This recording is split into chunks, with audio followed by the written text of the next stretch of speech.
Have you been in that awkward position where you've been asked to do something and you can't do it because of other priorities, but you still say yes, or you don't want to do it, but you still say yes? Well, today I'm going to tell you of how to say no. What is the power and what is the thinking about saying no? So let's hit the button and go straight to the intro.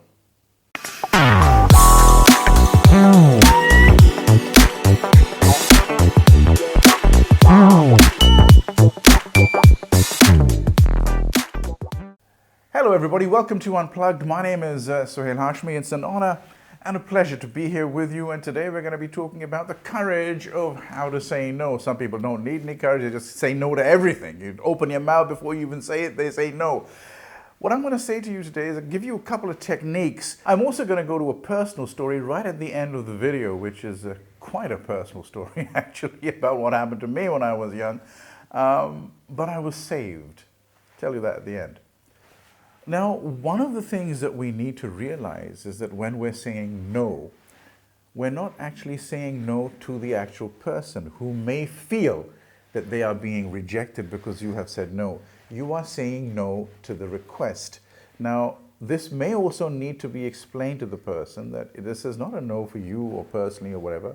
This is a no because these are the reasons, or I can't do it, and that is it.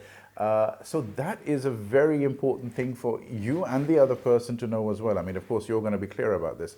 You're not rejecting the person by saying no. You're rejecting the request of the person. Something to think about and understand, and hopefully make the other person understand as well. Now, not being able to say no could also start from a very, very young age.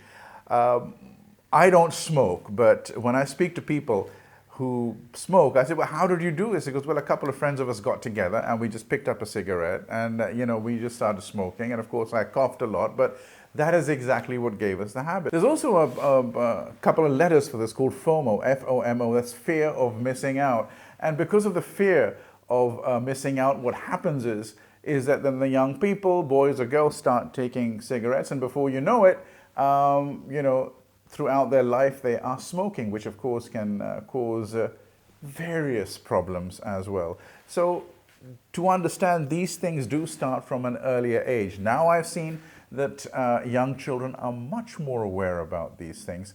So fear of missing out, the fact of not saying no, starts from an early age. One of the other internal things about the courage of saying no is something that you need also to find out about yourself. What are you worried about? What are you scared about? Are you scared about being guilty? Are you scared about being too weak? Are you scared about being too rude? And of course, other things as well. But are these the things that you are fearing? So one of the first things is one needs to internally think, what is it that I fear? Have a look at that and understand that. So you really need to find out about your fear and work on it. And by the time you say no to somebody, they say, oh, fine, okay, we understand, no problem. And so you've built up this thing in your head for such a long time, and it was nothing, it was okay. So something to think about. Okay, now to the personal story. In the mid-'80s in London, a couple of friends of mine and I got together because one of my friends had an uncle who was rich and said, okay, look, I'm inviting you to this casino. I'm not going to be there, but here's a small amount of money. Go and gamble, do whatever you want. Now, I don't gamble.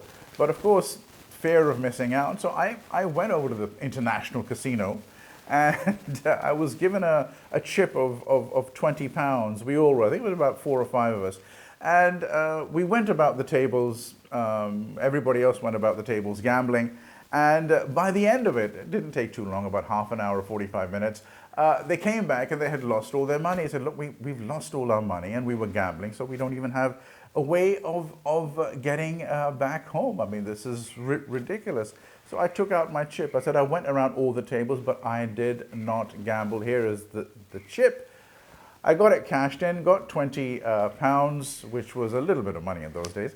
And we were able to eat doner kebab and get buses back to our respected homes. So I was halfway there, but I didn't do what I didn't want to do. I'd already said I don't gamble, so I didn't gamble. I saved that money and we were able to get home pretty okay that night. So, few things to think about here. If you've liked what you've heard, please do subscribe to the channel if you haven't, and of course press that button so that you can get notifications. If there are some examples that you yourself have of saying no, or you weren't able to say no, or you were able to say no, please do write them down in the comments section. Would love to hear from you because this helps us all. Thank you, and greetings to you and your loved ones.